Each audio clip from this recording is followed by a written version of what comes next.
And welcome to Giants Blitz. I'm your host, Tim Amy, right here on the World Wide Web. Good morning, good afternoon, good evening, wherever you may be, on ChilliwackGiants.com. This show we are dedicating to the issue around concussion, and I'm joined by the lovely and talented Miss Carrie Mastin, who is a longtime trainer and parent with Chilliwack Minor Football and a registered nurse, if I'm not mistaken. Licensed practical nurse. Licensed practical nurse. Yep. I don't know the difference, but that's okay. And of course, Mr. Sheldon Todhunter, who is our midget head coach for this season and is a longtime football person, a coach, a trainer, a former player, all-around athlete who's experienced concussion both as a coach and firsthand, I imagine. A few. So, Vince Lombardi, the legendary Green Bay Packers coach, once quipped, "Football is not a contact sport, it is a collision sport." However, we now know through medical technology that that collision aspect of the game has a rather dark side. And it was most recently brought to light in the major motion picture Concussion starring Will Smith, who portrayed the Dr. Bennett Omalu.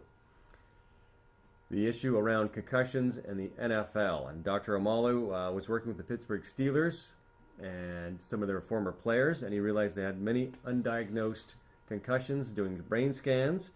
That led him to a op-ed piece in the New York Times called "Don't Let Kids Play Football," where he argued that little children under 16 should not be playing contact sports like football, MMA, that sort of thing, just in regards to protecting their developing wonderful little brains. So we're going to discuss whether Dr. Omalu is correct or incorrect, or whether you agree or disagree. And it's ladies first.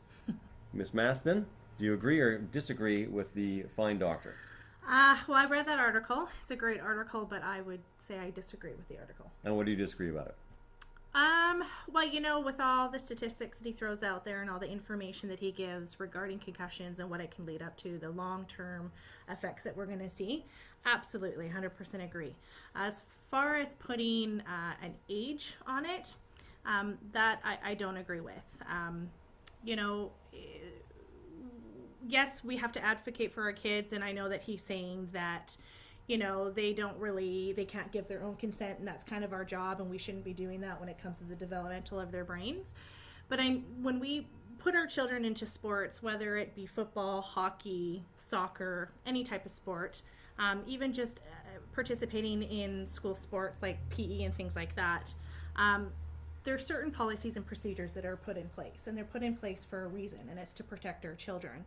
So as long as we are following those things and we're communicating and we're educating, which is super important, and doing a lot of follow-up. So if there is an injury of any sort, whether it be a concussion or so forth, making sure that they're getting the medical advice, making sure that we're following through, not having them come back earlier than what they should be doing.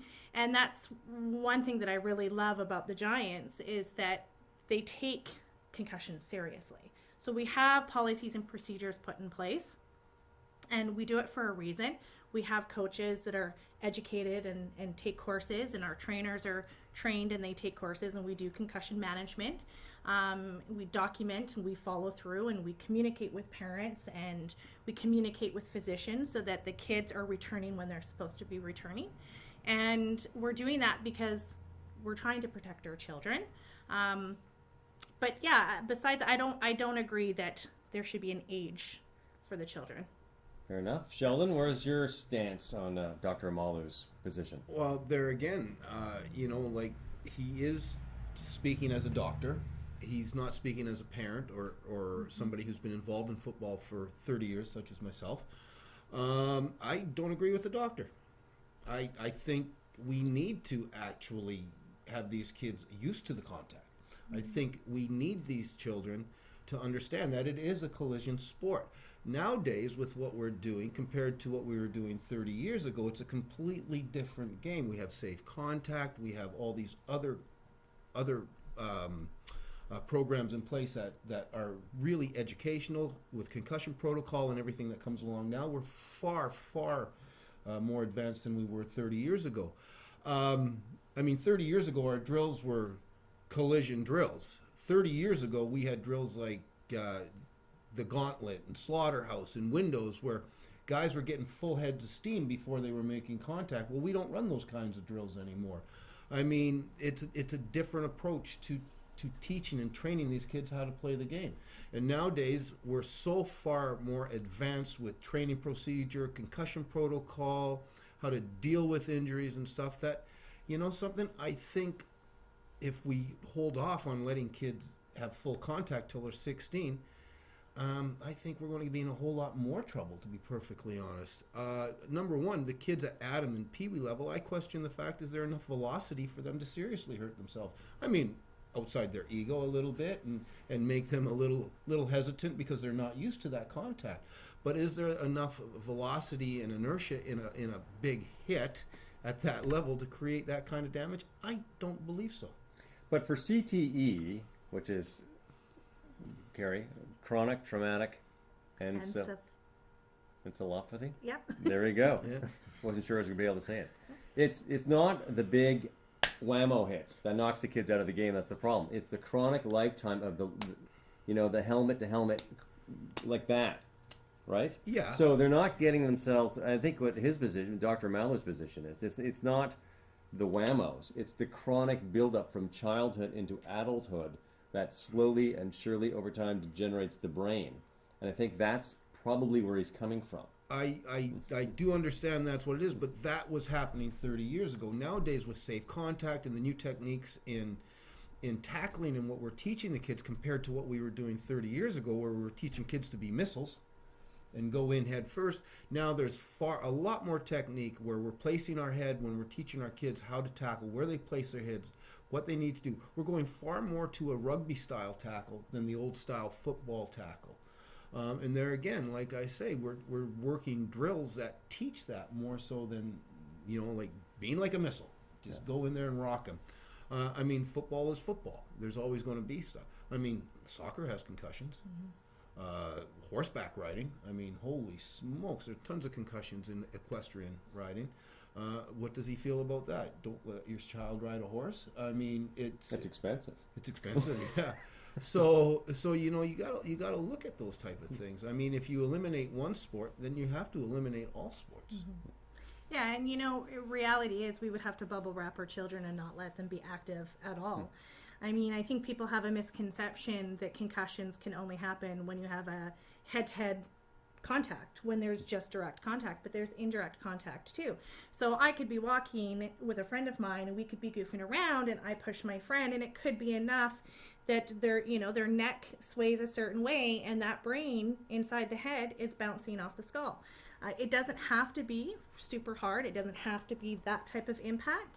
So I mean, reality is we would have to bubble wrap our children, literally. You know, you think about the development of our children as they grow, and we were discussing this earlier, but, you know, what do your children do as they grow? They learn to sit up. Well, what do they do when they sit up? Not every baby just sits up and they sit up and that's it. They fall back, they hit their heads. Chances are they probably have at some point had a concussion. As they're starting to walk, they're unsteady. Their gaits are unsteady. They're going to fall. They're going to, you know, bounce off a couch or hit a coffee table, unfortunately. You're hoping that's not going to happen, but reality is that's part of development and your kids getting older and growing up and learning how to walk and crawl and do these things.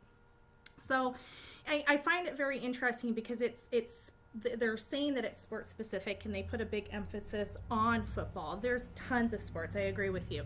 You would have to pretty much ban all sports, but then you would have to ban, let's put an age restriction on riding a bike. How many times have your children been learning how to ride a bike and they hit into a car or they hit into a tree or they hit the curb and they fall?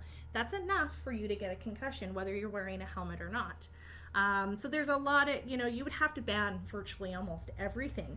The important thing to me is having your policies and your procedures, your SCAT testing, your baseline testing, your communication, your follow-ups, making sure if you think there is even a possible injury, they're seeing their doctor, getting medical, you know, professional advice, and then following through with what they're being told. And everybody has to be on board. We all have to be on the same page for it to work out, for us to advocate and make sure that our children are being safe. You can't have a parent going, no, back in the day when our bell was rung, you were fine. Drink some water, take a Tylenol, and get back on the field. We all have to be on the same page. I'm just on a side. How hard do you push your friends? Like, my friends, when we pushed each other, and nobody got a concussion. Like, well, really, what are you guys doing? You're walking to... Right, not so much as an adult. I'm thinking back to, you know, when I was in high school and you're goofing around and you're playing around and stuff. But yeah. I've lost my train of thought. Okay, so what if the doctor is right in the sense that if we went flag football to, say, junior bantam, we could grow the game bigger and faster? What if parents, because parents are worried about their kids these days, and there's arguments, and that's another aside, the topic about overprotecting kids being coddled, whatever. But I mean, what if we could build the Giants with that many more kids in a flag to junior bantam program as opposed to contact? You can't. No? No, I don't see that happening. Number one, by the time, if you're going to go all the way to junior bantam with flag football, and by the time they got to bantam, the contact would intimidate too many kids. I think you'd have an increased injury. And I think you'd have an increase in injury absolutely, because they don't know the techniques that they need to do to safe tackle. Right. And you know, when you start earlier, you start to build that confidence, which you need. You need to have confidence when you're going in to make those plays and those tackles. So. And there again, it's not 30 years ago. You got to appreciate when the doctor made this discovery. We're not talking I'm not sure exactly when, but we're talking of the early Steelers. Right. We're talking the 1970s. early 1970s and stuff like that, when, you know, that was a different game. I mean, look at the rules that's been put in place even in the NFL with hitting an unprotected receiver or hitting a quarterback, head strikes and all of that sort of stuff. Even in hockey, they're doing that now. Yeah. Headshots, everything like that are illegal. They are changing the games to make it safer.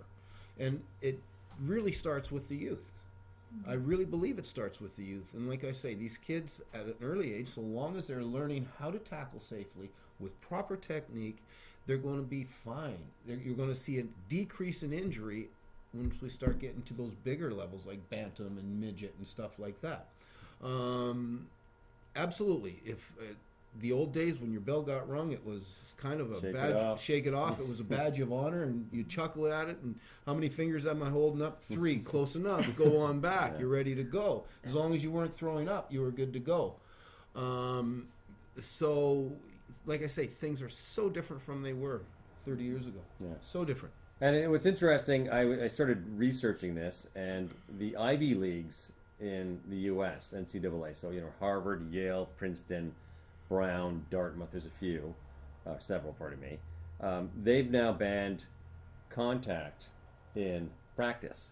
And one thing they found is their concussion rate dropped 60% just through practice. Mm-hmm. And what's interesting about that debate, so you say, okay, no contact in practice. The coaches have to turn around and say, okay, how do I prepare my players for a game time? And it allows for innovation and technology, because what one of the schools did, they created a remote control tackle dummy. So it's about 5 feet high, and it's got like a mouse ball underneath, and he's holding the, you know, like what are those things that fly around? The remote control planes? Well, drones? Drones, yeah. It's like a drone thing. And it's got a mouse ball, and it's on the field. This big tackle dummy's darting around, and there's this big lineman in shorts and a t-shirt and cleats. And he's doing the shimmy, and he's trying to tackle the tackle dummy, and the guy's moving it all over the field, and he's trying to grab it. And you get the guys ready for contact. Now, you can't do that for Adam and Pee Wee and JB, because, of course, that's when they're in practice. That's where they learn to tackle. But when you get to the junior bantam, the midget, where guys are bigger, stronger, faster, the hormones are kicking in. That's something you can bring in, and, you know, that kind of technology and innovation and thinking outside the box. Okay, I don't want my guys getting hurt in practice. How do I figure out how to get them ready for game time with no contact practices? And for me, that's what I like about this debate. Well, they're also, you know, you have the donuts now. I don't know if you've seen those. They're the big round donut, and you roll it, and the player tackles the donut too. Right. So there are ways, and like you say, there's lots of innovative ways to go about doing this. But I still say nothing. You watch the Seattle Seahawks at their practice. They do tackling drills without helmets. Yeah. Without helmets, to make sure that they're doing things properly. You're going to be that much more cautious. You're going to be that much more cautious and that much more confident. I've seen that where they're actually doing tackling drills without helmets, making sure the head placement and everything is where they need to be. I mean, Pete Carroll is a huge advocate of the rugby style tackle. Hawk tackling. You Brought it know, in. so and so therefore he feels, if you got a guy like Pete Carroll who feels that you can do tackling drills without helmets, then I think we're probably headed the right direction. Now you've, Carrie, are a mom of several kids, and you've pretty much all of them played football, didn't they? Yeah, I have 6 children, and they've all played football, boys and girls. So, how did you notice their confidence levels from Adam up through midget with the contact? Were they, and Adam, I know my own son skipped his first year, Adam, because he was scared of getting hurt. Took him 3 seasons finally this year in his second year Pee-wee, the one that descended, where he's finally comfortable with the contact going into junior bantam. Right. How did you see your kids evolve through the years playing football in terms of the contact? Well, that's a hard question to answer, just because really I can only apply it probably to my oldest son. He's the one that started right from Adam and has gone right on to, his grade 12 year. He became a lot more confident in who he was. It was never a worry for him, and it was not really ever a worry for me. And as far as the little kids, they just wanted to do what their older siblings did. Right. So right. when you have 6 kids in a house, they roughhouse. So they're always tackling and throwing each other around and doing stuff anyways. So getting geared up and hitting the field, it was never an issue. But they did.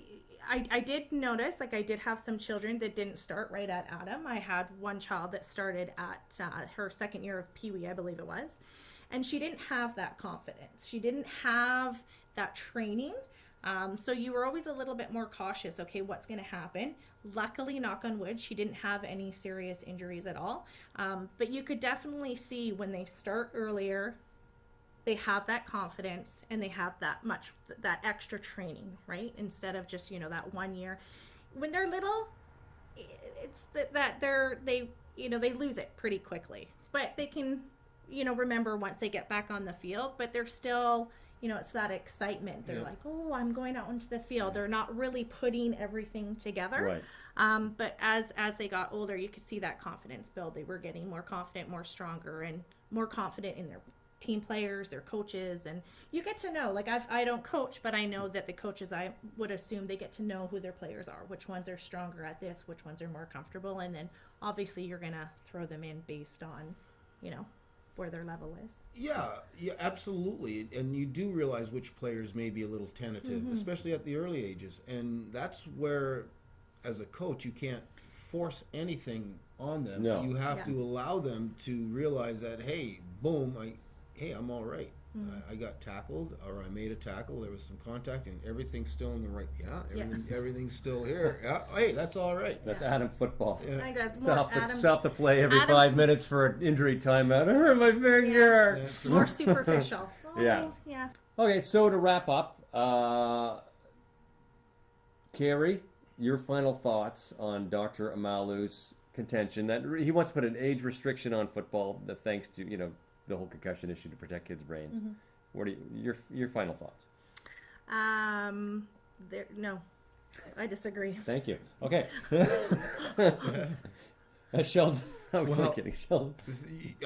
I'm with Carrie on this one. No, you can't put an age restriction. I think you're quite possibly setting kids up for more serious injuries down the road. You can only protect kids so much. That's right. And when I actually Googled the article, one of the articles that came up underneath on Google was New York Times, a neuroscientist, kids in sports, and one thing he mentioned is that participation in team sports is dropping because parents are completely paranoid about kids getting hurt. And no one's playing sports anymore, and that's not healthy. That's not healthy. No, and it's like when you put a shark in a movie, nobody goes swimming. That's right. It's that sort of scenario. They go for sushi, but they don't go swimming. They don't go swimming. Okay. No. All right, and now we go to our trivia question. And this is one of my favorite books of all time. This is The Best Game Ever by Mark Bowden. And it's about the 1958 NFL championship between the New York Giants and the Baltimore Colts. And this is what introduced Johnny Unitas to the world. This is a great book. So we have our trivia question. CFL. You're from a football family. You're a football guy. Montreal in the CFL is home to the Alouettes.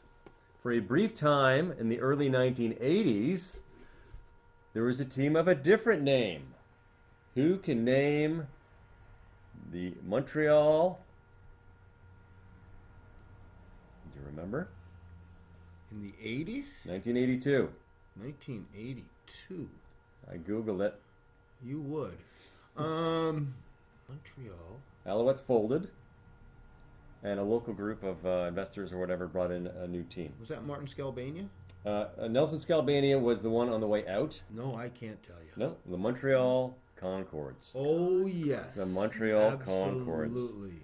And that was that NFL team. This is poignant because Vince Ferragamo was the Alouettes quarterback, who was the major league boss coming up from the LA Rams. That's right. And Saskatchewan, of course, has signed Vince Young, who's probably, been playing flag football for the past few years. Yeah, we'll see. So nobody got it.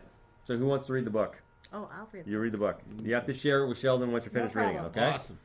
Yeah, you always got to share it. Don't keep it on the bookshelf. Share it with somebody else. It's a great book. And he wrote Black Hawk Down to give a bit of reference, which is great. Okay. Johnny, you. That wraps up our show. Thank you very much, Carrie Mastin, Sheldon Todhunter. I'm your host, Tim Amy. Thank you so much for tuning in. Giants Blitz, ChilliwackGiants.com.